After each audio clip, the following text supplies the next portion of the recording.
Mas pinapabilis ng DPWH ang mga hakbang kontrabaha bago dumating ang panahon ng tag-ulan. Sa katunayan, pinag-aaralan ng dapat gawin para mapakinabangan ng hindi pa natatapos na pumping station na itinayo sa ibabaw ng Matalahib Creek sa Quezon City.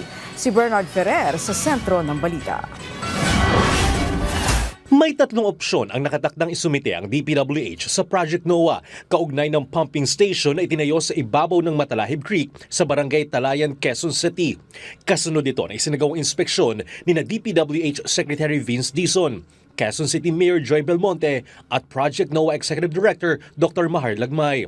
Bahagi ito ng isasagawang simulation ng Project NOAA upang matukoy ang epekto ng nasabing pumping station lalo na sa panahon ng tag-ulan.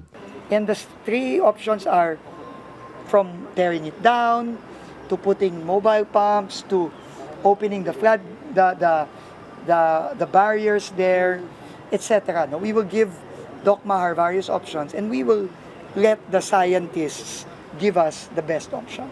Isa sa mga tinitingnang issue ay ang disenyo ng proyekto. Downstream na kasi ito eh. Ang dami ng dadaan ng populated areas ng tubig bago makarating dito. So, common sense, ang inuna mo dapat doon sa itaas. Doon ka dapat mag-iimbak. Di ba? Kaya nga doon sa master plan, may detention basin doon. Ayon sa Quezon City Local Government Unit, lumala ang pagbaha sa lugar simula nang maitayo ang nasabing pumping station na umaabot pa sa bewang ang taas ng baha. Ito ay isa sa mga project na lagi kong pinag-uusapan para mapakinggan ng mga liderato natin. Maliwanag talaga sa nakapag-contribute siya sa paglala ng baha. It is very clear sa datos natin. Ang Project NOAA ang gumawa ng Drainage Master Plan ng Quezon City na may mga inilatag na intervention upang matugunan ang problema ng pagbaha. Sa pamamagitan ng teknolohiya at siyensya, sinusuri kung epektibo ang mga ipinatutupad na proyekto.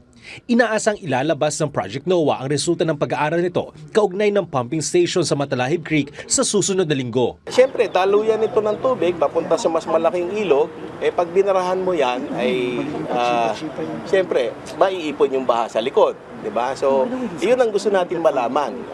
Ito bang pumping station na to ay mas makakatulong ba o mas makakapagperwisyo ba?